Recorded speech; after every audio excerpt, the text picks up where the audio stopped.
Voilà, bonjour à tous et merci d'être avec nous jusqu'à 14h. Nous allons recevoir beaucoup de gens aujourd'hui. Stéphane Choureau, chargé de développement et de communication à l'ASFO. Bonjour. Bonjour. Il est accompagné d'Abdeloulam Meki Berada, directeur général de l'école de gestion de l'Université de Sherbrooke au Canada. Bonjour. Bonjour. On va recevoir aussi pour la deuxième fois Younous Yumarji, eurodéputé Guelph LFI. Merci d'être avec nous. Plus tard, Martine Fazer, Dominique Audbar, Diolo, et on va terminer avec Marilène Ferdi. Sinon, l'actualité aujourd'hui, c'est la sortie de garde à vue de M. Kaba, c'était hier. Michel Héracle était sur place, il y avait une grosse manifestation. Le leader du LDSM est très soutenu. Partenariat pour la lutte contre l'illettrisme, c'est très important.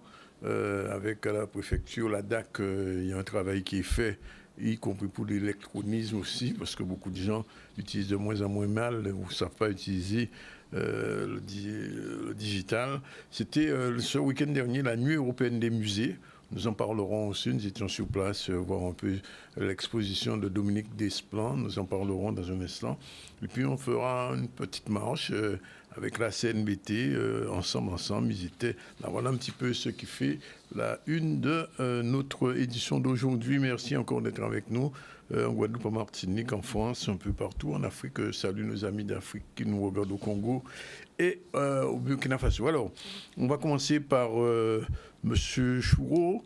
Venez ici avec Monsieur Abdelouabab Meki Berada. Il est chargé, directeur de l'école de gestion de l'université de Sherbrooke. Alors, la question qui se pose, pourquoi avoir fait, j'ai envie de dire, ce liernage avec Sherbrooke? On a la chance aujourd'hui de pouvoir accueillir M. Meki Berada, qui est vice-doyen au développement et au partenariat de l'Université de Sherbrooke et directeur du centre Laurent Baudouin, dans le cadre d'un partenariat qu'on a mis en place entre l'Université de Sherbrooke, donc notamment le centre Laurent Baudouin et l'ASFO, pour la mise en place d'un executive MBA cette année.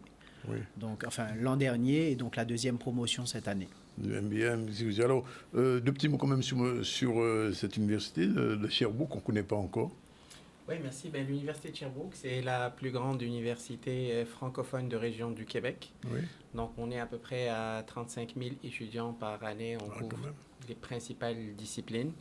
Moi, je suis là pour représenter l'école de gestion, l'école de commerce de l'Université de Sherbrooke. Donc, on est une des facultés fondatrices. L'Université de Sherbrooke est reconnue sur plusieurs aspects. Un des premiers aspects qui fait qu'on attire beaucoup d'étudiants, c'est toute la dimension du développement durable. Donc, on est classé numéro 1 au monde au niveau du développement durable comme université. Et ça, c'est quelque chose qui se transpose sur la gouvernance de l'université, mais également sur les programmes de l'université. Nous sommes également une université qui est reconnue par la dimension pratique de ses formations. Nous sommes à peine 2 universités au Canada qui proposent des formations intégrant des stages pratiques donc, au cours du cursus. Et puis, nous sommes également reconnus pour être une université à dimension humaine. Donc, nous sommes très, très proches de nos étudiants et on est très innovants au niveau pédagogique dans les formations qu'on offre. Alors, vous avez délocalisé le MBA exécutif avec l'ASFO, pourquoi? Pour plusieurs raisons. La première raison, c'est qu'il y a d'abord une histoire au niveau du MBA exécutif à l'international. Donc, ce n'est pas la première délocalisation. Donc, historiquement, on a été dans plusieurs pays à travers le monde, donc depuis plusieurs années. Et le principal objectif derrière ça, c'est aller chercher toute la richesse au niveau interculturel donc, pour nos programmes, donc que ce soit les étudiants qu'on va aller rencontrer ou que ce soit les professeurs qui vont se déplacer pour rencontrer les étudiants. C'est une richesse et une diversité incroyable qu'on va aller chercher.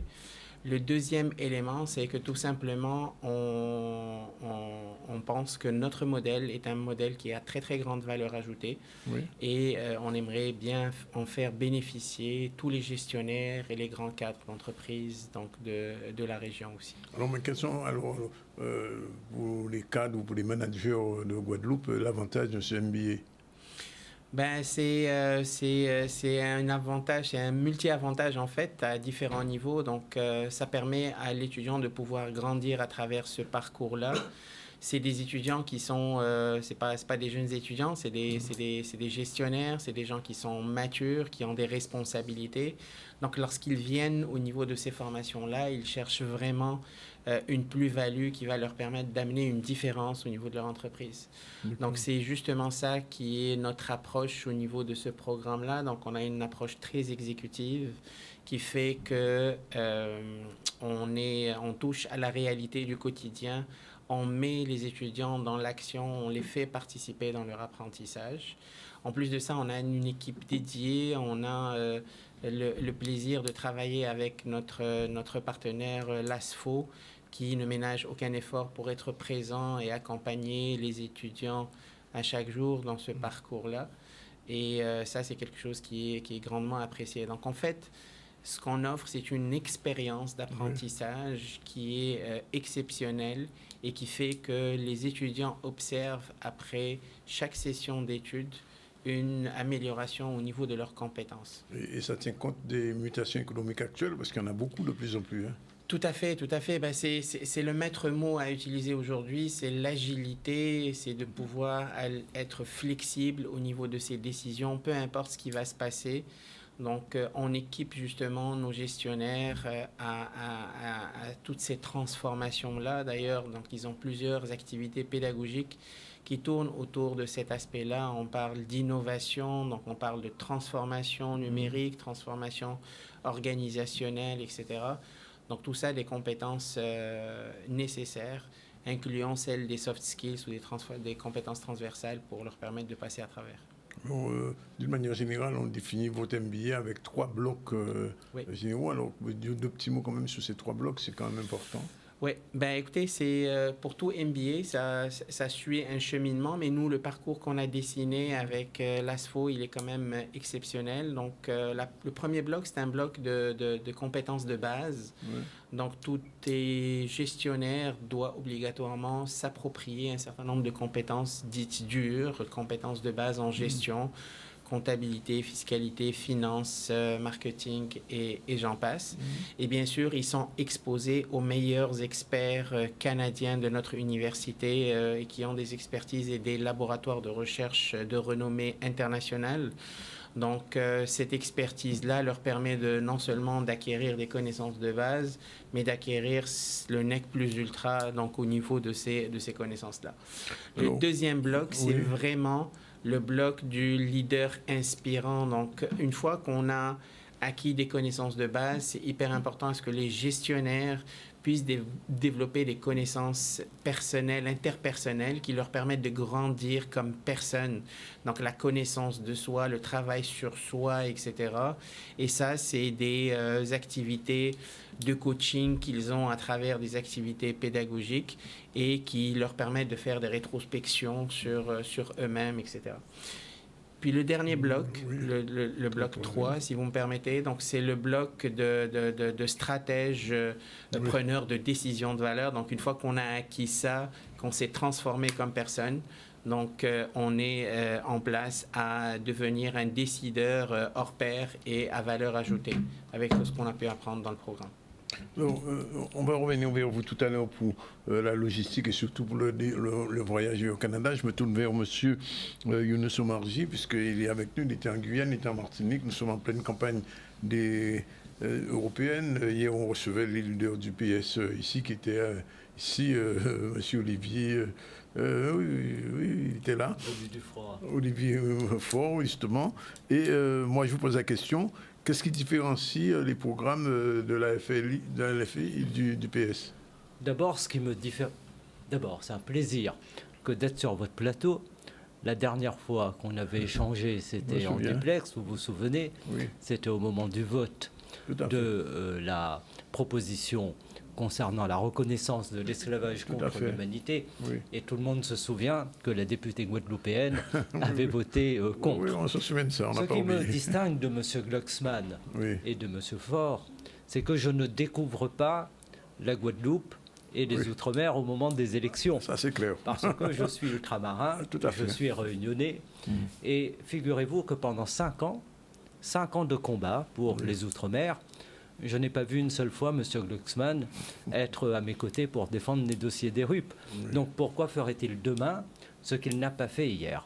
La réalité, c'est que pour nous, Réunionnais, Guyanais, Martiniquais, Guadeloupéens, nos territoires, nos peuples c'est la priorité d'action. Au Parlement européen, du premier au dernier jour, je travaille pour les Outre-mer. C'est la principale chose qui me différencie d'eux. Et je suis un peu en colère quand j'entends les élus venus du froid, comme ça, faire le tour des territoires, faire de grands discours sur les Outre-mer. Manifestement, ils ont lu des fiches avant de prendre l'avion, ils ont révisé leur dossier, mais malheureusement, tout ça est perdu après. Donc, je sais que les Guadeloupéens savent qu'il y a une différence fondamentale entre eux et moi. Alors, je ne peux pas ne pas vous poser une question sur la Nouvelle-Calédonie quand même. J'ai vu ce qui se passe en ce moment. Le président Macron arrive, me dit-on, ce soir là-bas. La situation est vraiment au bord de la catastrophe, au bord même de l'embrasement même général depuis une semaine. Quelle est l'analyse que vous faites de la situation? Est-ce qu'on aurait pu éviter ça et quelle est la solution pour en sortir? Je me suis plusieurs fois exprimé sur les ondes nationales et ici sur cette question.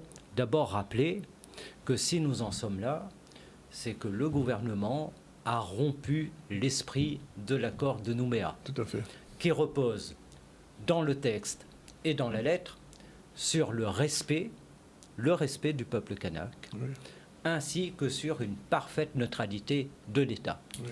Et l'État n'a pas été neutre lorsqu'il engage devant le Parlement un texte où le FLNKS disait dès le départ qu'il n'était pas d'accord sur ce dégel du corps électoral tel qu'il a été proposé. La deuxième chose, c'est que le gouvernement a commis un certain nombre d'actes qui a rompu cette impartialité en nommant, par exemple, une loyaliste au gouvernement. Tout à fait. Manifestement, tout ce qui fonde l'esprit de l'accord de Nouméa est rompu aujourd'hui. Et nous sommes dans une situation de tension extrême qui peut encore dégénérer. Et lorsque le président Emmanuel Macron part en Nouvelle-Calédonie, ce que nous disons, c'est que nous espérons que sa mission réussisse. Oui. Mais elle ne peut réussir que si un certain nombre de conditions préalables sont réunies, à savoir le retrait du projet de réforme constitutionnelle pour pouvoir engager la discussion avec le FLNKS sans non plus faire peser sur le FLNKS une menace qui viendrait évidemment compromettre l'avancée des discussions. Et la deuxième chose, je note qu'il part en Nouvelle-Calédonie, voyez-vous, avec la ministre de l'Outre-mer, c'est bien normal, avec le ministre de l'Intérieur, ministre des Outre-mer, c'est bien normal. Très mal vu en ce moment-là. Très mal vu, parce qu'il est dans une logique absolument répressive qui ajoute évidemment à la violence. Mais il fait le choix d'amener M. Le Cornu, ministre de la Défense. Qu'est-ce que cela veut dire? C'est la guerre. La France n'est pas en guerre avec la Nouvelle-Calédonie. Eh bien, voilà l'état d'esprit qui est le leur. Nous autres, nous sommes des peuples colonisés. Nous savons ce que tout cela signifie. Et lorsque les présidents des régions des Outre-mer et le président du conseil départemental ici et les parlementaires signent un appel commun pour dire au président Macron il ne faut pas... Il faut aussi un appel avec la Réunion, la Guyane, la Martinique. La Réunion, la Guyane, la Guadeloupe, la Martinique, c'est historique. Et les parlementaires de tous les Outre-mer, c'est historique. Et ils devraient entendre le message qui est envoyé. Je note également que la situation sociale est très dégradée dans l'ensemble des Outre-mer. Notre jeunesse n'en peut plus. Elle n'a plus de perspective. Vous parliez de la jeunesse. La Guadeloupe, par exemple, est aujourd'hui vidée de ses forces, y compris pour les jeunes qui sont diplômés. Bien sûr, il faut aller se former à l'extérieur, mais il faut offrir des perspectives de retour pour l'emploi ici, en Guadeloupe, pour les Guadeloupéens. Et j'ai une proposition de campagne, j'en ai parlé sur d'autres ondes, pour l'ensemble des régions ultrapériphériques où les taux de chômage des jeunes sont records. On ne peut pas rester l'arme au pied. Ici, 26%. Et oui, record dans toute l'Europe. On ne peut pas rester l'arme au pied et ne rien faire. Et c'est pourquoi je propose de créer des emplois jeunes européens financés sur le FSE. Je crois que c'est beaucoup mieux que de financer des grosses boîtes de formation dont on ne sait pas d'ailleurs ce qu'elles font parfois. Et avec une forme de détournement de l'argent européen, eh bien là, on financerait directement des emplois jeunes pour insérer durablement les jeunes sur le marché marchand et non marchands. Voilà une proposition que je défendrai, et avec l'influence qui est la mienne aujourd'hui au Parlement européen, puisque je suis président de commission et que je continuerai à l'être, je le pense, eh bien, c'est une proposition qui, j'espère, va aboutir. Alors, une dernière chose, je crois que vous devez rencontrer aussi les agriculteurs et les pêcheurs. Je les ai rencontrés. Oui. J'ai rencontré les pêcheurs hier, les agriculteurs ce matin, oui. Et tous se plaignent évidemment des politiques européennes. Oui. Je leur dis que nous faisons un travail évidemment pour que les normes soient les plus adaptées aux réalités. Nous avons l'instrument juridique, tout le monde connaît ça ici, l'article 349, mais il faut travailler efficacement, lister les normes qui sont inadaptées et proposer ensuite à la Commission un règlement pour aller vers des améliorations. Mais tous ceci disent, aussi bien dans le monde agricole que dans le monde de la pêche, que les aides européennes sont captées par les plus gros. Vous avez un système qui favorise les plus gros dans tous les secteurs. Et il faut de la justice dans la répartition des aides. C'est vrai pour la Guadeloupe, c'est vrai aussi dans les autres outre-mer. Nous sommes, vous savez, une économie qui fonctionne sur un système parfois de rente, oui, dont bénéficie une minorité d'acteurs. Regardez la situation ici, comme à La Réunion sur le port, oui, où vous avez une situation de monopole. Et ces situations de monopole créent des situations d'abus de position dominante, créent des problèmes en matière de pouvoir d'achat, de la misère en définitive, et c'est cela qu'il faut avoir le courage de casser. Alors, une dernière chose, quand même, je pose la question, parce que j'ai posé hier à M. Faure, au présidentiel, j'espère que la NUPES reprendra ses formes. Mais M. Faure porte la responsabilité d'avoir fait exploser la NUPES après avoir fait élire les députés socialistes dans le cadre de l'alliance avec nous. Et une fois que les députés socialistes ont été élus, il a envoyé valser le programme sur lequel on s'était mis d'accord. Et puis, la réalité, c'est que les Français, comme les ultramarins, ne veulent plus de cette gauche Hollande qui est de mèche avec la Commission européenne. Ils sont dans la même majorité. La campagne électorale, c'est un moment de vérité. Il faut dire les choses. Il ne faut pas mentir. Au moment de la campagne, ils sont tous contre Mme von der Leyen. Ils font tous des discours pour réveiller l'Europe. Mais ils auraient mieux fait par commencer à réveiller les commissaires européens socialistes qui, dans la Commission européenne, ont porté les propositions de Mme von der Leyen contre les travailleurs, pour la réforme des retraites, contre l'emploi. Donc, c'est un temps de vérité, c'est un moment de clarification. Et nous portons, nous, les propositions de la NUPES. Je dis aussi que les Guadeloupéens ont massivement voté pour la présidentielle, pour Jean-Luc Mélenchon. Tout à fait. Ils me connaissent aussi depuis très longtemps, puisqu'ils m'ont accordé leur suffrage également, directement.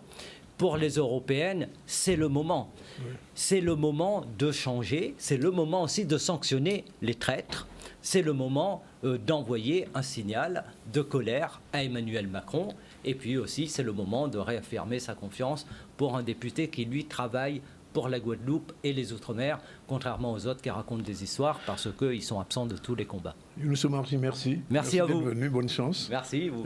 On revient rapidement vers M. Birada, parce qu'il y a une autre question qui se posait, c'est la question de la formation pour les jeunes, parce que vous proposez ce MBA, d'accord? Alors il va falloir que les jeunes, progressivement, aillent au Canada, s'organisent. Comment ça va se passer logistiquement?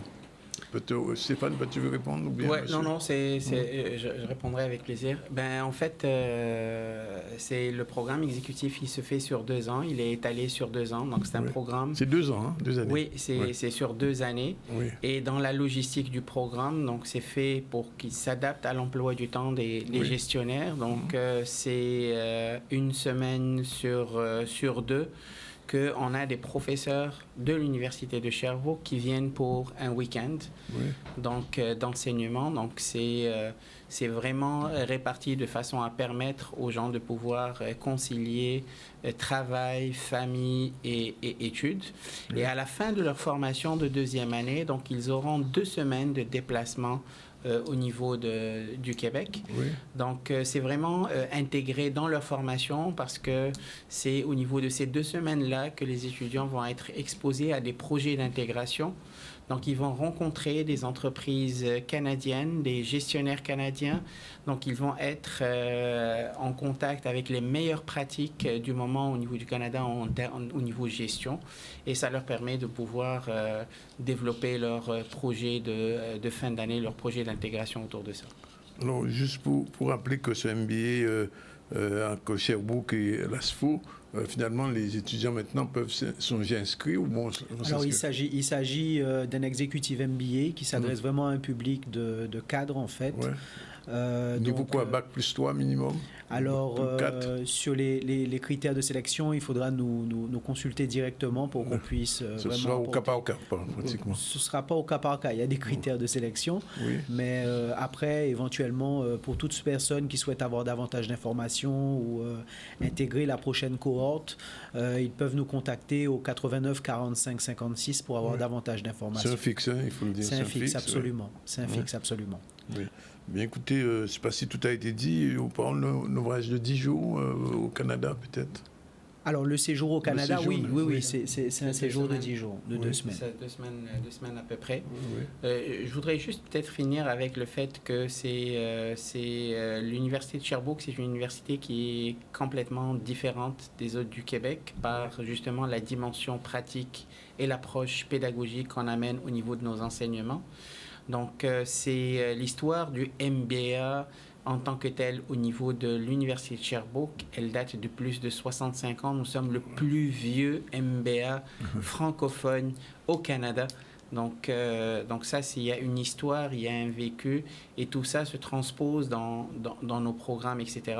Et à chaque fois qu'il y a un enseignant, un professeur, un expert qui vient rencontrer les gestionnaires, il vient raconter son histoire, il vient partager son expertise, et c'est quelque chose qui est grandement apprécié. Bien. Écoutez, je vous remercie. Et puis c'est important pour nous les étudiants, de toute façon, pour les étudiants de l'ASFO. Et c'est une bonne chose pour l'ASFO. Là, c'est-à-dire que l'ASFO internationalise de plus en plus. Oui, on commence à développer des formations pour un public beaucoup plus élargi, effectivement. Oui. En tout cas, merci d'être venu. Merci à vous. Welcome, comme on dit en anglais, mais bienvenue aussi. Merci. Et pour les étudiants et pour les formateurs et surtout pour les managers de demain. Voilà, il est 12h56, on prend déjà la première pause. On se retrouve tout à l'heure avec nos prochains invités. Il sera aux environs de 13h05. À tout de suite.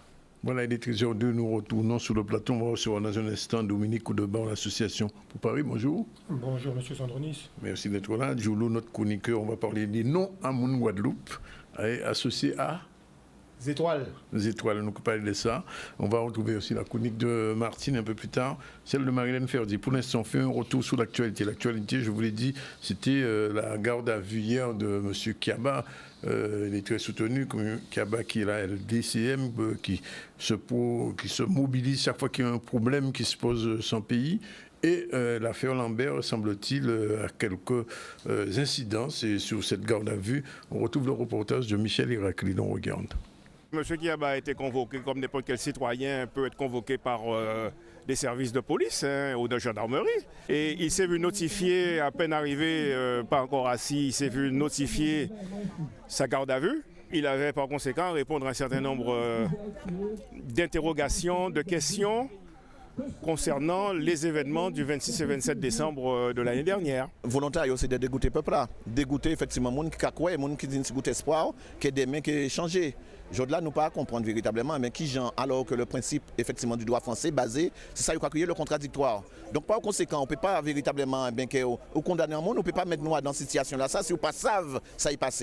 Aujourd'hui, on arrivé à répondre à une convocation que vous faites moi, aujourd'hui, on arrivé effectivement, et quoi dire, bon, mais tout de suite, on garde à vue, parce qu'il y a des faits qui fait. Alors, on ne peut pas savoir si c'est parce que c'est fait la fête, j'ai une fête là, ou alors si c'est parce que nous croyons que les monde trop, ils ont décidé de mettre tout de suite en garde à vue. Donc par conséquent, nous avons des avocats qui étaient accompagnés nous, mais nous avons d'autres encore déjà préparés. Parmi 400 personnes qui étaient sur le site, d'une façon générale, c'est M. Kiaba qui a été choisi pour pouvoir répondre en son nom personnel de ce qui s'était passé, un peu comme si il devait porter à lui seul la paternité de tous ces événements.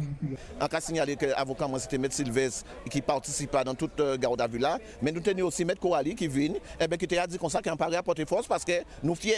Ils savent que nous avons ensemble des gens en Guadeloupe, nous avons ensemble des gens dans le pays là, qui ont occupé des gens qui ont souffert, des gens qui n'ont pas nivra, et c'est ça qu'ils ont commandé pour la Guadeloupe. Donc aujourd'hui là, nous sommes à l'aise, même si nous savons que ça est passé là, déranger nous, ça dérange les Guadeloupéens, ça peut permettre véritablement que les gens comprennent aussi que aujourd'hui là, nous ne pouvons pas dire ennemis, mais nous sommes des gens que ça a dérangé. Donc par conséquent, chaque monde qui fait opinion à eux, mais aujourd'hui là, puisque jamais nous déterminés, nous pouvons lâcher ailleurs. Ici à donner avec courtoisie, avec détermination, avec pondération et sagesse, avec intelligence, avec flegme et calme. Et ça, c'est important de le dire parce qu'il n'a pas cherché à être stratège, il a cherché à être honnête. Et car il s'agit ici de s'assurer que la manifestation de la vérité soit réelle. Et c'était donc dans son consentement, puisqu'il s'agit aussi de sacerdoce pour lui, de faire les choses le mieux possible. C'était donc dans son consentement que de donner le meilleur de lui-même pour que la manifestation d'une vérité humaniste soit dite, révélée et comprise par la population. Juste pour dire qu'après ça, il a passé en Nouvelle-Calédonie, l'interfrançais a cherché de tous côtés. Partenariat pour la lutte contre l'illettrisme, Maxime Morel. Un reportage, on regarde un peu ce qui est en train de se mettre en place avec la DAC, avec l'État, justement, parce qu'on sait qu'il y a près de, sur le nombre d'élèves, sur 100 élèves qui sortent du système scolaire, près de la moitié encore sont dans l'illettrisme et ils grandissent comme ça. Et c'est un combat qui est mené depuis quelques années, mais est-il suffisant et efficace? Question. Maxime Morel, le reportage. Cette signature est importante parce qu'elle témoigne, sur un champ particulier, celui de la culture, de l'engagement de l'État à lutter contre un fléau de la Guadeloupe, qui est l'illettrisme. On sait que l'illettrisme frappe environ 20% de la population en Guadeloupe, qu'il est également en essor chez les jeunes. Et sur le champ de la culture, l'illettrisme est un enjeu majeur, parce qu'il signifie une partie de la population est éloignée de la culture. Et donc tout l'objet de cette convention, c'est de s'assurer, par un partenariat entre l'Agence nationale de lutte contre l'illettrisme et la Direction des affaires culturelles de Guadeloupe, que nous allons pouvoir mener des actions communes qui auront vocation à prendre en compte la question de l'illettrisme dans les politiques culturelles et garantir un meilleur accès à la culture des populations qui en sont éloignées. En fait, vous voyez, pour lutter contre l'illettrisme, ce qu'il faut comprendre, c'est que c'est le travail de tout le monde et à plein de niveaux différents. Et avec une convention comme celle-là, on va pouvoir monter des projets locaux, former un certain nombre de personnes sur le terrain pour qu'elles soient mieux à même de repérer les personnes en situation d'illettrisme, mais aussi de les accompagner. Et en faisant ça, on agit évidemment pour le bénéfice de ces personnes. On estime à peu près à 20% donc la population en situation d'illettrisme âgée de 16 à 65 ans, ce qui représentait à l'époque 50 000 personnes environ. Ce taux, donc, qui a déjà 12 ans aujourd'hui, va être réactualisé en fin d'année, puisque l'INSEE a conduit une enquête l'année dernière, entre 2022 et 2023, au sein de 2000 foyers représentatifs de la population guadeloupéenne. Donc on va pouvoir traduire en taux, réactualiser l'état de l'illettrisme sur le territoire donc, dans quelques mois. Concrètement, dans le cadre de cette convention, parce qu'il y a plein d'autres actions en Guadeloupe qui sont menées pour lutter contre l'illettrisme, mais dans le cadre de cette action, l'idée c'est effectivement d'avoir des formations qui puissent être proposées à des professionnels de la culture. C'est-à-dire de la formation et de la sensibilisation à la question de l'illettrisme, de manière à faire en sorte que ces publics empêchés soient pris en compte de manière systématique, globale, dans la conception des politiques culturelles pour assurer une meilleure insertion de ces publics dans le cadre de la politique culturelle. Voilà, bien, on va revenir à nos invités. Commence par Dominique Audbar et Jolo prendra la suite. Alors, l'association pour Paris, 2 petits mots quand même pour le présenter. Oui, tout d'abord au nom de l'association pour Paris, grand merci Bazot, M. Gendronis, l'équipe de ZCL News et Canal 10. Nous la parole pour présenter Travaillons-nous. Alors l'association pour Paris, c'est une association 1901 qui travaille là pour faire prévention mais dans santé. Oui. Et il y en a dans qui là est bien chouqué, c'est dans nutrition, Jean Moun qui boit et manger, mais aussi tout ça qui a concerné la santé, qui fait ça large. D'ailleurs, pour nous qui a dit santé en Guadeloupéen, c'est tout cola. Après un qui cola, c'est tout cola. Ce qui a dépassé cola, c'est tout ça qui est allant tout cola. Et là, nous faisons l'eau conférence en lot CIGES ces dernières fois, acide gras, microbiote intestinal, stress. D'ailleurs, Pouillon nous venu ici dans le palais, conférence là, ça, après il était fait. Et là, nous décidons de parler trop poids. Ouais. Le surpoids. Pas un qui obésité, mais le surpoids. C'est l'obésité ou le surpoids. Pas même bête quand il y a en Guyane. Pas même bitin, même bagaille. Non, non. Tini surpoids. Et puis, là, il y a trop poids, on a commencé à devenir obèse. Et c'est pour ça que nous puissions mieux parler surpoids, d'avoir nous qu'à parler prévention. Si on peut parler obésité ou bout. Donc, le surpoids et cette conférence qui se tiendra vendredi dans 48 heures, vendredi 24 mai à 18 heures, se tiendra donc à la salle Joseph Théodore Faustin à Bois-Ripaud aux Abîmes et sera présentée par deux conférencières. L'une qui est de l'association Pouparé, la diététicienne nutritionniste Madame Martel Sylviane, et l'autre qui est le docteur Edwards Joy, qui est endocrinologue, diabétologue, nutritionniste. Et elles vont toutes les deux nous parler, donc comme elles l'ont décidé avec leur titre, le surpoids, vaincre le surpoids, mythe, réalité et prévention. Parce qu'on peut vaincre le surpoids. Absolument. Effectivement, je comprends votre question, parce que c'est une des réalités du surpoids. Nous sommes dans une banalisation du surpoids, et nous sommes aussi face à un certain fatalisme. C'est là et on ne peut plus faire marche arrière. Et elles vont déconstruire cette idée reçue et cette idée qui est de plus en plus chouquée pour dire que non, il ne faut pas banaliser parce que banaliser, ça nous fait réagir en retard et être fataliste, ça veut dire qu'on ne peut pas agir et qu'on est obligé de supporter les conséquences du surpoids. Car le surpoids et l'obésité ne sont que la façade de problèmes de santé, de maladies. Alors, quand on parle de surpoids, bien sûr, on parle aussi de la qualité de l'alimentation. Ça nous quoi manger. Ça nous quoi mal manger même. C'est vérité. Et c'est ça yokai développé. Yokai parti en laisse ça parce que la prévention, prendre du vent, ce n'est pas seulement manger, varié et équilibré et faire de l'activité physique. Si ce n'était que ça, ce serait trop facile. La prévention, c'est déjà alerter. Là, lorsqu'on nous dit manger, varié, équilibré, c'est une solution. Oui. Mais pour être prévenu, il faut déjà, avant de connaître les mesures, savoir à quel moment on doit réagir. Donc, ce conseil ne peut pas faire toute la prévention et elles vont amener d'autres éléments qui vont permettre de mieux appréhender la prévention du surpoids et aussi la prise en charge du surpoids et de l'obésité. À côté de ça, il y a la spécificité caribéenne. Nous bien savons, nous pas contre tout le monde. Oui. Et tous ces travaux-là qu'a fait, les scientifiques-là qu'a fait, d'abord pour eux, ils ont fait en les moun caucasiens. Ouais. Et c'est après, il n'y a pas en France, il a fait travail là, si d'autres ethnies, d'avoir l'esprit à yomaré et qu'il y a dans une seule direction. Mais il reste du bonheur, tini d'autre côté, il a fait études, il a fait travail en les d'autres ethnies, qui africains, qui indiens, qui d'autres encore. Et c'est là qu'il y a voir, ah ben, à pas même gens pour voir ces populations-là ça. Et qui fait, nous tenons une spécificité caribéenne, qui a fait ces phases à prévention et ces phases à traitement à surpoids et obésité, pas même bitin qui ça nous a parlé nous depuis un peu de temps. Et c'est ça, ces deux intervenantes-là qui ont développé et expliqué nous. Alors, monsieur Lebon, il faut quand même remarquer en bitin, c'est que population là, bon, il a mangé, boit depuis longtemps, mais je crois que cette café ni 50 ans au niveau à poids, mon grosseur, il y a un gros changement, c'est bien le cas de le dire, parce que l'alimentation a changé. Ça, on a qu'à prendre un jour de là, qu'à manger un jour de là, parce que pour avoir un exemple concret, mais enfin peut-être un film qui tournait en 1920. À la Guadeloupe, quoi voir ces gens-là, pas ni pas gros monde, pas ni pas gros monde dans ces gens-là. Tous ces gens-là, ils sont normal, enfin, veut dire, ils pas flagués, mais ils sont normal. Et quand ils sont là, on voit de plus en plus d'hommes et femmes qui prennent. Donc ça veut dire que ça nous a mangé là aussi, gens nous a mangé, mais ça nous a mangé là aussi. En dehors de la spécificité caribéenne en nous, physiologique en nous, ils ont une importance aussi. C'est vérité. Mais là, on a parlé de spécificité caribéenne et là, nous avons regardé quand nous avons mangé à pas habitant caribéen.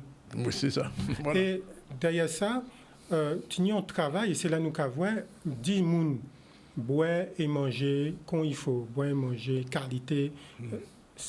Ça pas un conseil qui peut porter résultat. Absolument. Et c'est ça, c'est des intervenants là, Dr. Edward Joy et mon Martel Sylviane, qui a développé pour nous et montré mon prévention là, prendre du vent, c'est plus qu'en belles assiettes. D'accord. Il y a en l'obité derrière ça.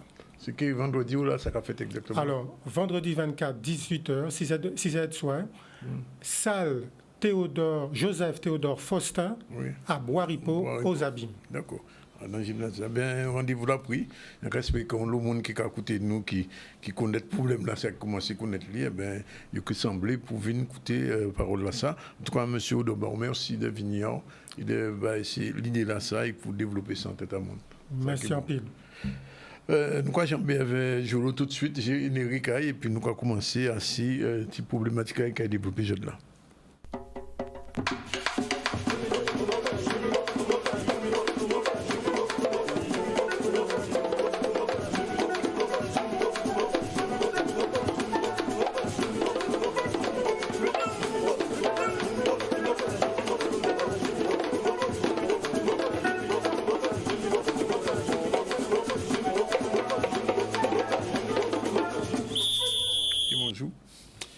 Bien, bonjour, Danick. Alors, quand on la dernière fois, là, nous t'ai parlé de la lune, nous t'ai parlé de cristal, nous t'ai parlé de Maboto, et nous t'ai vu qui conséquences à Tini. Et qui, genre, si non à la lune, nous pouvons retrouver non à Détroit Moun Guadeloupe. Mais on t'a dit, ça n'a pas été fini. Donc là, nous avons ouvert la ronde. Et après, nous parler de la lune, nous avons parlé des étoiles. D'accord. Vous regardez. Alors, l'étoile Sirius et les patronymes guadeloupéens. Ah, mis une belle photo. Ça, c'est ça qui a créé voûte céleste. Mais pour les ancêtres en nous, c'est une divinité lui-même. Et nous avons vu à gauche, ben, qui j'ai représenté les étoiles là, qui a créé Sirius là, nous avons vu son belle madame, elles font des étoiles dans les têtes. Oui, ça veut dire aussi que si nous connectés avec tout ça, soleil, la ligne et tout ça, ça veut dire que nous ne pouvons pas comme ça, pas un qui des grandes mounions assemblées là, ils mélangent et ils font biter, non. Nous avons une colonne vertébrale derrière ça, donc nous avons un modèle à civilisation, et c'est ça qui a commandé tout le monde continuer à questionner, et c'est là où on voit qu'il n'y a pas tout dit, étudier, marquer les langues en nous, il faut nous aller plus loin. Donc, on l'a fait en nous, et bien effectivement, non, ni en lionnage, j'avais non à étoiles, à dans langue à ancêtres en nous, pas beau l'Afrique. C'est ça, nous passe à ça. On a commencé avec Notre-Dame du Grand Retour. Alors, ce qui dit, mais oui, mais pourquoi on a convoqué un bitin catholique à dans ça? Mais en fait, ça a une origine qui est plus ancienne que nous avons. Nous avons une belle madame qui a porté un timoun, nous avons dit ce timoun, il y a un quai en main, et il y a donc en eau. Mais imagine ça, nous avons tous les jours, nous pas tellement qu'à faire attention, mais ni en ville qui peut expliquer nous ça, parce que c'est développement en modèle à civilisation. À droite à zone là, zone blason à en ville yo ka crié Paris. Oui, mais faut nous comprendre pour qui bitin yo composer ça comme ça. Chaque symbole qu'a parlé. On nous regarder premier bitin nous qui voit à dans toute image là ça. C'est qui devant bateau là, tini on moun qui cisé, hein. Bon, on nous dit c'est DS là, hein, parce qu'en réalité c'est DS là. Mais nous te peut représenter un autre genre. Madame cisé là, ça c'est un bitin en Égypte, tout le monde connaît. Depuis on dit cisé, on madame qui cisé, ils savent qui moun, hein, son divinité. Yo te peut représenter un autre genre et image là quand il paraît à d'un petit moment, OK voyez, hein, qui bon, s'il veut paraître. Oui, voilà. Donc nous te peut représenter comme ça. Donc c'est Isis effectivement. Mais nous te pouvons regarder, si vous voulez voir notre genre, eh bien, nous pouvons regarder comme ça aussi. Hein? Bon, eh bien, lui, il a symbolisé civilisation, il a symbolisé aussi ville, pays, il a symbolisé temps là. On nous ouvre pour nous dire aussi qu'il y a un autre symbole qui a représenté ces étoiles-là qui a six blasons là, ça. Les étoiles là, ça, il pas là pour rien. Et puis nous ni en bateau, mais il faut savoir qu'il y a dans la langue ancêtre en nous, mot pour dire bateau, c'est mot pour dire peuple. Et donc, qui est-ce qui met à bateau là, c'est madame là. Et donc, qui est-ce qui met à peuple là, c'est madame là. Donc, c'est les Barisis, les Parisis, les Parisiens. C'est ça qu'il a. Nous avons d'autres détails encore qui ont intéressé nous et qu'il faut nous aller fouiller. C'est qu'il nous a vu que bateau là, il y a de l'eau, et de l'eau là, et qu'il bourré, il descend. Bon, eh bien, ça a fait nous songer, fleuve Nil, là, il y a dans une période d'inondation là. D'accord? Et tini, 3 mouches à miel. Mais il faut nous savoir que ça, la fleur de lis, ce n'est pas un vrai fleur, c'est un mouche à miel stylisé. Et c'est symbole royal depuis l'Égypte. Ça veut dire que c'est 3 royaumes qui font en sel pour y être fondé, justement, communauté là, qui ont créé les Parisiens, les Barisis. Les Pharisiens avec PH. Hein? Non, ça c'est encore notre affaire. Bon, alors nous parlons de Notre-Dame du Grand Retour. Donc, il faut nous comprendre pour qui il a dit Icarevine, le Grand Retour. Eh bien, ça nous sortit voilà là, c'est exactement ça nous n'y en basé nous là. Nous n'y des bateaux. Premier bateau là, il y a un nomadan et c'est constellation là, il a créé constellation à Orion. Deuxième bateau là, donc c'est un femelle bœuf qui a dedans et en mi-temps qu'on a une étoile. Eh bien, c'est là qu'il a créé Sogolon Condé à dans justement tradition mandingue. Mais c'est image à Isis, la verruqueuse. Bon, j'ai déjà parlé de ça en première fois. Et en mi-temps, nous avons qu'il y a un papyrus et en haut, il y a un faucon. Mais faucon là, c'est symbole à voilà, mais c'est symbole aussi à soleil là. Donc nous avons qu'en fait, tout ça que représente nous là, c'est un document scientifique qui a traité des affaires à Joudelan. Puisqu'ils ont fait à Joudelan, à dans civilisation à ancêtres en nous, et bien Kaoulé avait en position aux étoiles qu'apprend à dans ciel là. Mi-texte là. C'est dans la civilisation égyptienne que Sirius revêt une importance particulière. Elle prend alors le nom de Sopdet ou Sotis. Son lever était l'annonce des crues fertilisantes du Nil. Le calendrier égyptien démarrait ordinairement le premier jour de l'inondation. Donc, là, où les étoiles qu'à en même temps que le soleil, on joue matin, et bien ces jours-là, ça aussi qui... Nil là a commencé couvert tout bitin. Alors on nous comprend une séquence là, puisqu'au commencement de là a commencé à monter, c'est leur voie soleil là qui a levé en même temps qu'Orion. Mais leur voie soleil là qui a levé en même temps que Sirius, là il a couvert tout bitin. Les Égyptiens avaient remarqué que vers notre 19 juillet, je de la 3 août, Sirius devenait visible juste un peu avant le lever du soleil. On nomme ce phénomène le lever héliaque de Sirius. C'est un phénomène plus ou moins fixe en un lieu donné. En réalité, il varie de 14 jours par millénaire en raison de la précession des équinoxes. Bon, on joue une question là, ça.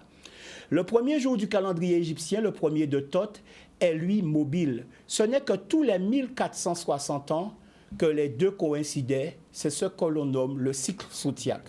Bon, eh bien, 1460 l'année là, ça, c'est à ces bases-là, ça qui calendrier était fait, et pas tenir l'année bisextile. Parce qu'il y a écart là, qui a rattrapé tous les 4 ans là, eh bien, il était si mettant attendre 1460 l'année, et ça t'est qu'à faire l'année tout plein. Pourquoi il a fait ça? C'est pour ça n'a pas été créé désordre dans la civilisation là. Parce que quand on joue en plus dans l'année là, et bien ça a une conséquence à la vie à pays là. À part qu'on à présent, on voit qu'il y a un paquet de réformes tous les 5 minutes, il y a changé. Ça, c'est signe en civilisation qui a coulé. Si vous voulez un bitin qui est longtemps, il faut mettre tout ça qui ou paie pour y rester stable. Bon, eh bien, nous allons continuer parce que le texte là, il faut nous arriver en bouteille. Les années où les composantes calendaires, la crue du Nil et le lever héliaque de Sotis concordaient étaient considérées comme des années exceptionnelles et étaient célébrées avec faste. Faste que l'on retrouve sur certains bas-reliefs, exemple Tampaseti, et c'est M. Alain Piala qui était un égyptologue qui écrit commentaire là, ça dans le livre. Bon, eh bien, ça, c'est un document scientifique, puisque ça a traité d'astronomie, ça a traité dit aussi organisation spirituelle, organisation à civilisation là. Pourquoi Faucon là? Parce que moi, pour dire Faucon là, moi, pour dire là, c'est Oro. Et Oro, c'est soleil là. Mais, comme ça, il y a marqué Sirius Sotis. Donc, nous avons une série de symboles. En piquant, on tique un rectangle qui c'est en natte, on met on boulto son patin, et 11 étoiles, et on madame cisé. Bon, là, nous allons regarder et voir qu'il y a d'autres manières pour marquer ces symboles-là. Ça. Mais ça veut dire que là, on nomme piquant là, ou nomme déesse, divinité là. Là, on nomme main là, ou nomme aussi, et là, on nomme étoiles là, évidemment, ou nomme. Bon, moi, pour nommer pointe là, ça, je vois, il a commencé avec le mot SP et D, d'accord? Donc, il y a plusieurs manières pour marquer. Des parfois, il y a représenté piquant là avec DS là, ou Madame Cizé, et des parfois, il y a montré piquant là tout seul. Et ça a mené nous, si nous sommes dans affaire aujourd'hui là, à questionner en bitin. Pour qui bitin en Haïti, pour dire bon anniversaire, il y a dit bonne récolte café. Eh bien, c'est parce que les ancêtres ont été considérés que la première fois l'univers manifesté commence à se développer, eh bien, c'était la première récolte là. Et donc, on peut voir qu'il mot pour nommer Sirius Sotis qui a commencé avec SP. Mais SP là, ça aussi, c'est ça qui a créé l'ère de dépiquage. Qui veut dire son ronde, là, il a mettre toutes ces graines là, toutes blé là, et il a battre pour récupérer ces graines là et pour mener en ville. Et donc, c'est pour ça aussi qu'il mot là, ça a servi pour dire foi, temps, occasion, cas, condition. D'accord? Donc, c'est une relation entre récolte et temps là, et aussi les étoiles là, puisque c'est lui qui, chaque fois qu'il revient paraître en même temps que le soleil est là, hein, il a annoncé jour de l'an. Donc, on l'année nouveau qui a commencé. Et donc, c'est pourquoi il a dit Notre-Dame du Grand Retour. D'accord? On regarde des gens qui ont dit ça en langue copte. Sop, qui veut dire foi, occasion, qu'on sop d'être. Soupe, instant, moment, manding, so, moment, instant, d'accord? Donc, c'est vrai. Eh bien, nous allons regarder non à ces étoiles-là à présent. Et nous allons juste garder non à Moun Guadeloupe, qui est sorti aussi. On partit Moun Guadeloupe, eh bien, pointez l'oreille, puisqu'ils n'ont à les autres qui paraissent, ils voient qu'ils n'ont à les autres 10 étoiles, et qui est en relation avec tout ça. Premier bitin pour nous dire, avant même, c'est qu'il mot Katou, c'est mot pour nommer les étoiles, Kati, hein? Kati, c'est non à étoiles, mais en lingala, il y a dit Kwete, Vénus. Donc, nous avons voir que mot là, ça, c'est ça qui a servi nous pour nommer Sirius et Vénus. Donc, c'est tradition nous qui là. C'est pourquoi nous avons parlé du gros Kato. Et gros Kato, pour nous, c'est Sirius et c'est Vénus aussi. Enfin, Marie Péché connaître ça bien, puisqu'il est sorti en l'an, mais ils savent qu'il suivre ces étoiles-là pour trouver chimère à eux. Hein? Bon, eh bien, nous avons voir que Kati, Kato, c'est non à étoiles. D'accord? Mais si nous regardons bien, nous voyons que tous ces mots-là, ça, étoiles, temps, siège, main, épine, pain, eh bien, capoter même, sonner même genre. Et c'est pourquoi Scribla a fait ça. Il a mis en piquant, il a mis en natte, il a mis en main, il a mis aussi en étoiles, parce qu'ils savent qu'il y a dans le langage, eh bien, ces mots-là, ça a sonné même genre. Et donc, c'est ça qui a aidé à comprendre et lire. On nous regarde cas qui a sorti à présent. Nous avons vu que Toto, non famille Guadeloupe, 16 étoiles. Lolo, 16 étoiles. Sombe, 16 étoiles. D'accord? Et c'est pour ça aussi qu'on l'autre côté en Guadeloupe, nous c'est Mon Lolo. Pourquoi? Ça veut dire qu'il y a un temps, famille en nous, c'est là qu'il y a observé les étoiles, pour savoir à qui moment pour planter, à qui moment pour récolter, à qui moment pour aller en l'homme. D'accord? Donc ça veut dire qu'il c'est toujours une démarche scientifique, puisque le mot là, non à côté là pour témoigner que ça a été fait. Même si pratique là, ça disparaît. On nous garde à présent, étoiles à gros cas en moins. Alors, ni 3. Alors, nous avons commencé avec les vivants et nous avons fini avec ça qui a fait grand voyage là. Là, nous avons analysé non à étoiles, et bien nous avons une idée de monde qui a été choisi pour ça. Par exemple, monsieur là, ça, Yves Toll. Non, il sorti dans Tolo qui veut 10 étoiles, Tolo qui veut 10 étoiles, Tole qui veut dire aussi battre. Et ils sont embrouillés. Hein? D'accord? Donc, c'est ça qu'ils ont obtenu. Nous avons porté non à ça où tu es destiné pour faire. Donc voilà. Et un bel bonjour aussi pour lui. Hein? Si on a apprécié en l'eau. Donc, mot tol, tolo. Et ça veut dire aussi poitrine. C'est pourquoi il dit Madame Nitol. Et poitrine là, ça c'est image à piquant là, vous voyez là. Hein, piquant là, pointe là, vous voyez là. Donc c'est pourquoi il a dit Madame Nitol. Et son lignée royale aussi, parce que mot pour nommer, pour dire ça, c'est mot à forgeron. Et c'est Adam forgeron qui a pris roi. Et puis nous avons aussi en Lolia. Lolia, ça veut dire étoiles. Donc Marcel Lolia, eh bien, éternellement, ils sont étoiles pour nous, à Dangoka.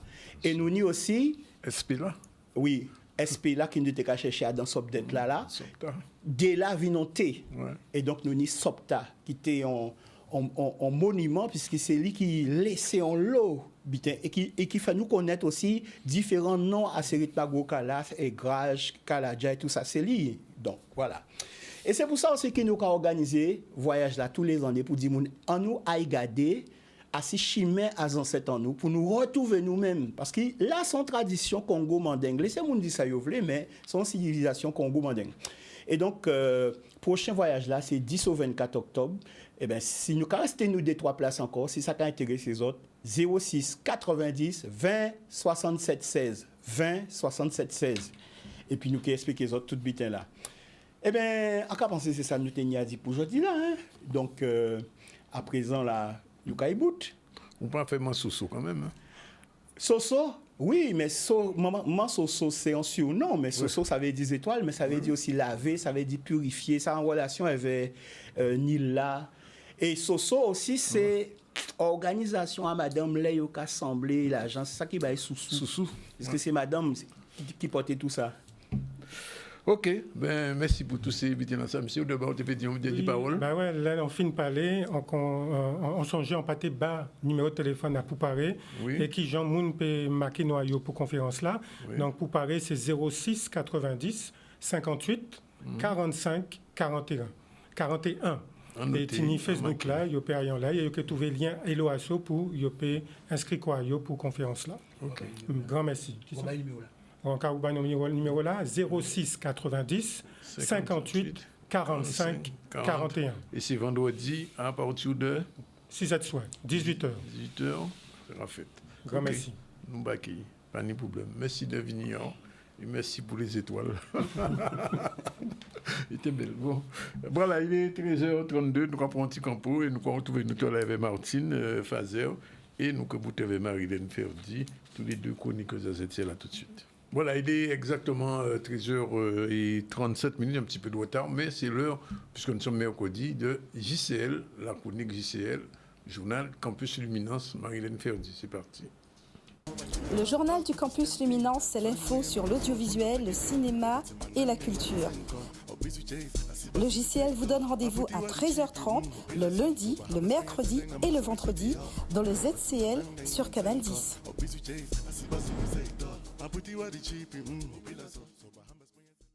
Bonjour Marilène, alors aujourd'hui, ce sera la rubrique Actu Campus, on va parler de quoi, des métiers, c'est ça? Oui, bonjour Danick. Oui, on va parler des métiers et des formations, Danick. Alors je tiens à dire en préambule que on m'a souvent demandé, mais pourquoi as-tu changé? C'était bien SCC News, le concept. Alors pourquoi j'ai changé? Je n'ai pas changé, on est dans une stratégie et pour ça tu es bien placé pour le savoir puisque tu nous accompagnes dans ce travail de chronique télévisée. Et la deuxième étape qui est le journal du campus, et c'est pour ça qu'on l'a intitulé le journal du campus, c'est tout le travail que je fais sous le terrain quand on ne me voit pas à l'écran. Je fais un travail sous le terrain d'analyse de la filière de recherche et donc c'est le résultat de ce travail que je vais livrer. C'est pas forcément le travail en back-office, parce que c'est un travail d'étude de besoins, de compréhension, mais aussi pour trouver des pistes de solutions pour pouvoir développer cette filière de façon cohérente en tenant compte du fait que nous sommes un pays insulaire, petit, et donc et avec pas forcément de gros moyens. Oui. Alors, donc, on va parler donc, des métiers du cinéma.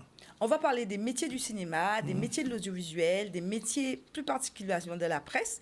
Et on va surtout démontrer que les métiers de l'audiovisuel et du cinéma ne se réduisent pas à une formation comme beaucoup le croient. C'est quelle formation, Danick, selon toi?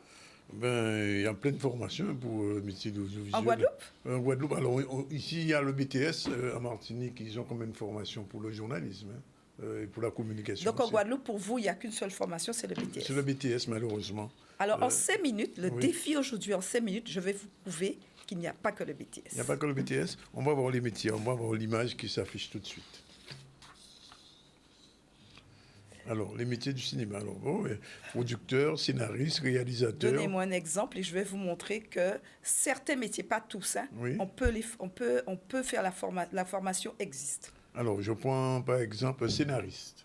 Alors, bon, scénariste, vous n'êtes pas forcément, vous êtes tombé. Alors oui, alors déjà, le campus proposait de former au métier de scénariste, de série TV, dans le cadre de son incubateur. Et nous avons l'école Courtrage-May qui forme au métier de scénariste. Donc, en plus, c'est une école qui est gratuite. Donc, oui, on peut faire la formation en Guadeloupe. Ce n'est pas la peine de partir pour la faire. Et producteur?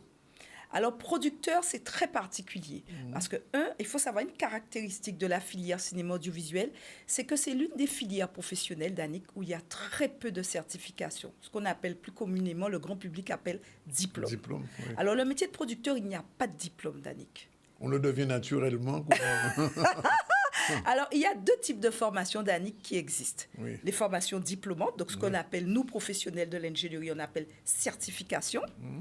Et les formations qualifiantes. Oui. Ça veut dire que ce sont des formations qui ne sont pas diplômantes, mais qui vous donneront des compétences. Et c'est le cas de producteur. Alors oui, on peut faire cette formation de producteur en Guadeloupe. Ah bon, comment? Alors je vais vous expliquer comment. Oui. C'est quoi un producteur, Danick? C'est un manager, c'est un chef d'entreprise, c'est quelqu'un qui a des compétences en termes de gestion. Et de financement. Et de financement. Oui. Est-ce qu'il n'existe pas des formations en Guadeloupe qui vous donnent ces compétences et qui existent déjà? Dans les métiers, oui. Dans du management, de la gestion des entreprises. Je crois même à l'ASFO, ils font du management. Tout, que ça soit en formation continue, en formation initiale, en université. Par exemple, la formation GEA, quelqu'un qui est dans la gestion administrative, qu'on a le BUT GEA, on peut devenir producteur. Ça, c'est possible. Et donc, qu'est-ce qu'il faudra? Juste une formation complémentaire pour pouvoir connaître les spécificités de certains statuts et notamment sous l'intermittence, mais découvrir l'environnement du cinéma. Alors, comme d'habitude, on est court, mais ça m'intéresse quand même les métiers de la presse. Je suis concerné. Ah ben là, vous l'avez dit. Alors moi, je suis surprise de me rendre compte que les gens ne savent pas qu'on peut faire la formation de journaliste en Guadeloupe, une partie, et en Martinique. Et je vais rapidement donner le parcours. Si vous êtes intéressé pour devenir journaliste web, parce qu'il faut savoir que l'essentiel des recrutements dans le métier de journaliste, à l'heure d'aujourd'hui, c'est sur le web. Donc, vous êtes, après le bac, vous pouvez vous orienter sur le BUT des métiers multimédia avec une spécialité rédacteur web. Ensuite, poursuivre, et là, au campus de Shellshare en Martinique, sur la licence Infocom journaliste web et le master Infocom journaliste web. Parce que je tiens à rappeler, avec ce parcours que je vous ai proposé pour devenir journaliste web, le journaliste web, c'est deux grandes activités. On doit être capable de rédiger pour le web. Ça, vous allez commencer à l'apprendre à l'IUT. Et en plus, vous devez être capable de réaliser des vidéos et lors de vos reportages. Et là, vous allez aussi... C'est pour ça que le BUT MMI, c'est une bonne base pour devenir journaliste web. Juste un dernier mot, notre prochaine rubrique, ce sera quoi? Alors, la prochaine rubrique, Danick, on va retrouver, ça sera le Zoom, puisque au mois de mai, il y a plusieurs lundis qui sont fériés, donc nous n'aurons pratiquement pas d'édito pour le mois de mai. Voilà. Merci et puis à bientôt. Merci Danick. À bientôt. 5h38. Le journal du campus Luminance, c'est l'info sur l'audiovisuel, le cinéma et la culture. Logiciel vous donne rendez-vous à 13h30 le lundi, le mercredi et le vendredi dans le ZCL sur Canal 10.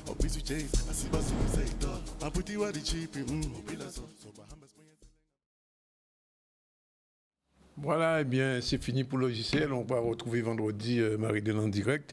Et là maintenant, c'est Martine Fazer, la chronique CSM. Martine qu'on aime retrouver le mercredi. Cette fois-ci, elle n'est pas en direct, mais il a quand même. C'est parti.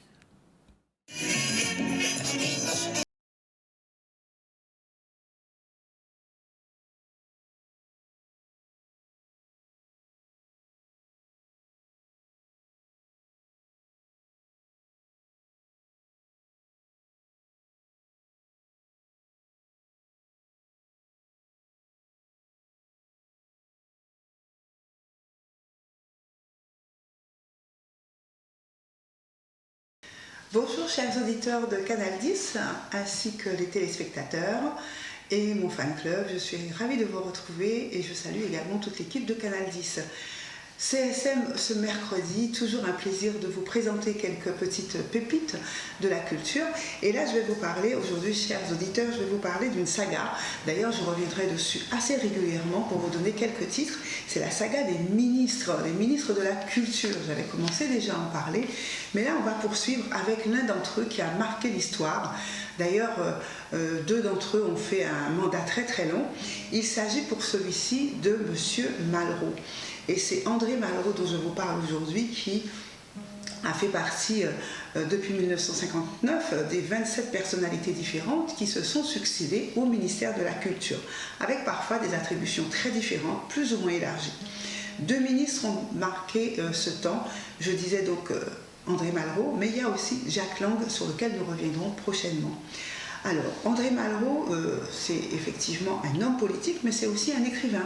Il a marqué son demi-siècle par un ouvrage qui a reçu le prix Goncourt, qui est celui de la condition humaine, un roman qu'il a écrit dans le cadre d'un triptyque. Il y avait également dans ce même triptyque Les Conquérants et la Roi Royale, qui sont sortis en 1928 et 1930. André Malraux était aux affaires culturelles et il a été à ce poste depuis janvier 1959 à juin 1969. Donc une longévité incroyable quand on sait que nos ministres aujourd'hui durent parfois 6 mois. Nous y reviendrons. À cette époque, il y avait donc Charles de Gaulle qui était le président de la République, Michel Debré, Georges Pompidou, qui étaient à leur tour ministres à cette époque.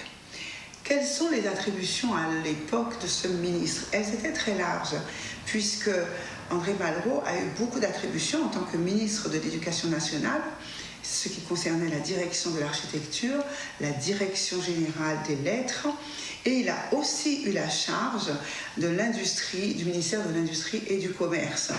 Il a servi le Haut Commissariat également de la jeunesse et des sports chargé des activités culturelles, mais également, entre autres, il a eu le grand titre de ministre d'État chargé des affaires culturelles.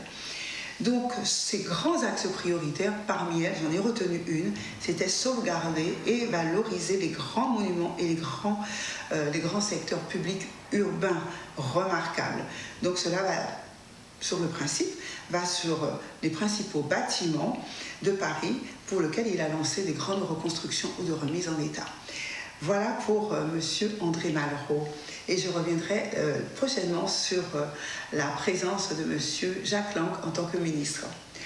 On va poursuivre ce CSM avec un deuxième sujet qui est pour moi celui, cette fois-ci, on passe au jardin. Les rendez-vous au jardin, c'est, figurez-vous quand même, un événement qui se tient chaque année depuis 21 éditions. Et là, cette année, la fête des jardins se tiendra du 31 mai au 2 juin prochain sur un thème qui est celui des 5 sens. L'huile, l'odorat, la vue, tout cela, tout ce qu'un jardin peut vous offrir. Et le ministère de la Culture offre ce rendez-vous en donnant la possibilité à des milliers de parcs et jardins d'ouvrir leurs portes au grand public et également aux scolaires, de découvrir un patrimoine riche qui est celui donc du jardin, des parcs, etc. Et cette 5e édition qui donne la part belle aux 5 sens permettra aux gens de toucher, de sentir, de goûter, de regarder, etc. Tout cela leur sera offert dans un jardin.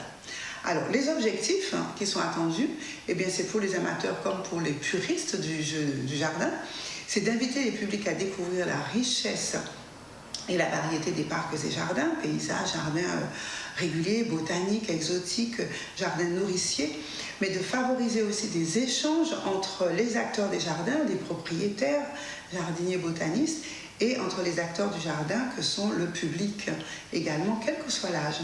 Enfin, c'est valoriser aussi les actions qui sont mises en œuvre par les propriétaires pour mettre en beauté ces jardins.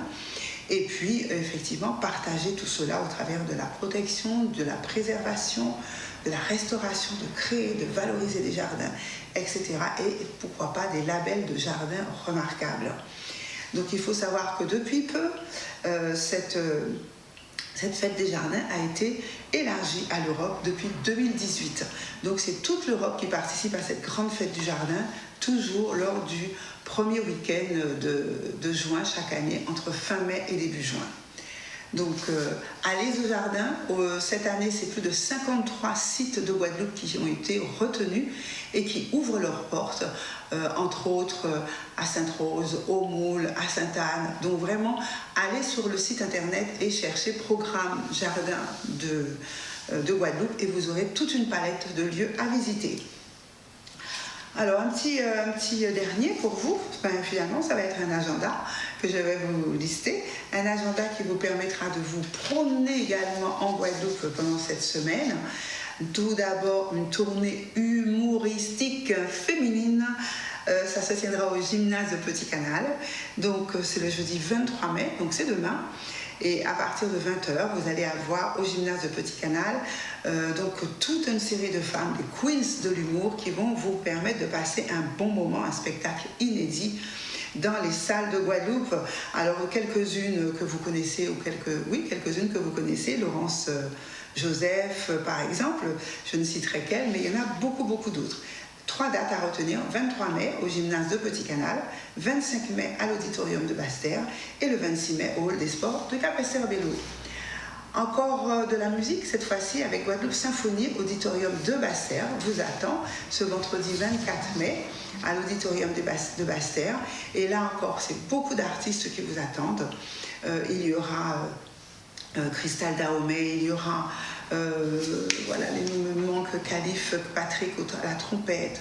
Vous allez avoir un grand nombre d'artistes avec un beau cantage roca qui vous attend. Donc un numéro de téléphone si vous souhaitez y aller, le 06 90 748 309.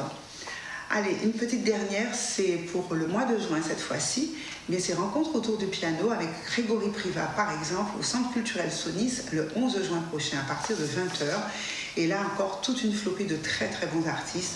Grégory Privat, je l'ai dit, mais pas seulement lui, il y aura aussi José Privat, il y aura Trissa Evie. Grégory Privat, je viens de le dire, mais il va se voir décerner un prix qui est le prix Django Reinhardt de l'Académie de Jazz. Que de bons moments à passer autour du piano. Et donc, je vous propose de téléphoner au 06 90 238 et 118 pour en savoir plus. C'est tout pour aujourd'hui. Je vous retrouve très bientôt avec donc, la CSM de Martine. À bientôt.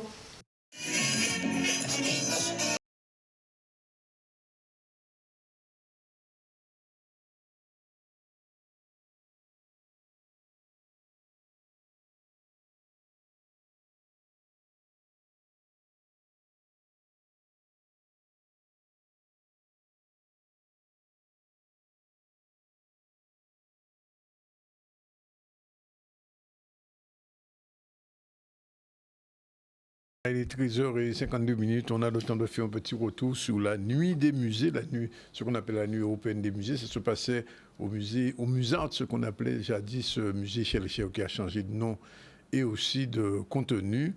Retour sur cette manifestation, puisque c'était l'occasion pour Dominique Desplan d'inaugurer son expo photo, une expo photo un peu particulière, Afrofuturisme. On regarde le reportage de Vianney Valverde. Le conseil départemental propose en cette journée 2 lieux, parmi lesquels se trouve le musée Edgar Clair, le musée d'archéologie précolombienne au Moule, et le Musart. Le programme du musée Edgar Clair a débuté cet après-midi à 15h30 avec une présentation des œuvres réalisées par des élèves du Moule et de Saint-François, qui ont travaillé au sein du musée Edgar Clair et qui, à partir du travail avec l'équipe du musée, ont réalisé des œuvres qui ont été présentées cet après-midi. Et dans un second temps, ce soir, il y a toute une série de manifestations et d'actions qui seront proposées, comme un concert d'Evana, une production artistique de Rudy Reclore, un point sur la résidence d'artistes de M. Saint-Luce, et aussi d'autres actions qui sont proposées jusqu'à tard dans la soirée. Je veux mettre en évidence la construction des peuples noirs et comment ils se sont sortis après une période compliquée qui était l'esclavage, cette mise en esclavage. Et j'ai voulu montrer comment on pouvait sortir de cette phase difficile, mais en faisant appel à l'imaginaire. Et ma photographie, c'est mon langage. La photographie, c'est mon langage. Et je tenais vraiment à créer de nouveaux codes et que chacun puisse écrire ces nouveaux codes. Je suis au musée Schellcher, le Musart, où j'ai mis en parallèle, j'ai fait dialoguer les photographies avec les collections du musée. Je ne remets pas en question le Musart, vraiment. Je veux vraiment faire confronter une époque, les collections et mon travail. Oui, tout est gratuit. Vous avez l'occasion et l'opportunité de découvrir le regard et la sensibilité d'un artiste qui va se poser les questions sur notre société. Et c'est un moyen, justement, peut-être moins violent, parfois moins brutal, mais tout aussi fort et poignant de se projeter dans notre univers et de créer une vision d'avenir qui soit, je dirais, nécessaire au vivre ensemble. Et voilà, le dernier sujet, ce sera cette 5e édition du Marchand Ensemble organisé par la collectivité CNBT du Nord Basse-Terre. Et c'était une occasion de retrouver effectivement des Guadeloupéens. Marcher ensemble, c'est à Ivoué-la-Noukaï, en Nouvencé. Vianney Lalver, toujours lui, il était sur place. Nous sommes aujourd'hui au DE pour la marche du DE. Nous avons déjà eu Goyave, nous avons eu le Lamentin, nous avons eu Sainte-Rose, nous avons eu Petit-Beau. La CNBT, c'est 6 communes. Il reste DE et Pointe-Noire. Aujourd'hui, c'est DE. C'est cette marche où on met en avant les valeurs du sport pour cette cohésion sociale entre les différents administrés des différentes villes, mais aussi des populations, des différents quartiers, des différents âges. Donc, cette marche est pour mettre en avant notre environnement. Aujourd'hui, on s'est attaqué au littoral. Donc, les 10 km ont démarré à 7 heures. Il y avait beaucoup plus de monde là. C'est étonnant sur le 10 km qui vont franchir le Gros Monde, le Gros Monde d'hier. C'est une vraie marche de découverte. Donc, on va traverser la belle ville de Déhay. Après, on va aller voir la mer, l'océan très bleu, bleu. Après, on va monter en forêt. On va traverser une rivière. Donc, il y a un peu de tout pour faire cette marche-là. Ma grande satisfaction, c'est malgré toutes les contraintes, tous les agendas de ce week-end, nous sommes à plus de 160 participants, donc ce qui montre tout l'intérêt de cette marche. Bien sûr, c'est 10 km et 5 km. Les 10 km sont déjà partis, viennent de partir. Là, c'est les 5 km. Et après, on va se retrouver tous de manière conviviale. Voilà, bien c'est fini pour aujourd'hui. Je vous rappelle qu'en début du ZCL, on a reçu Stéphane Chouou et Meki Berada pour le MBA qui va être introduit à l'ASFO. Et le professeur Adi Beloulal Meki Berada est venu spécialement. Il est directeur général même de l'école de gestion de l'université. Et pour la formation du MBA, c'est très important pour les managers, pour les jeunes qui sont intéressés. On a reçu Younous Omarji, eurodéputé de la LFI. Il nous a fait part de son impression sur ce qui se passe en ce moment en Nouvelle-Calédonie, en Kanaki, comme on dit.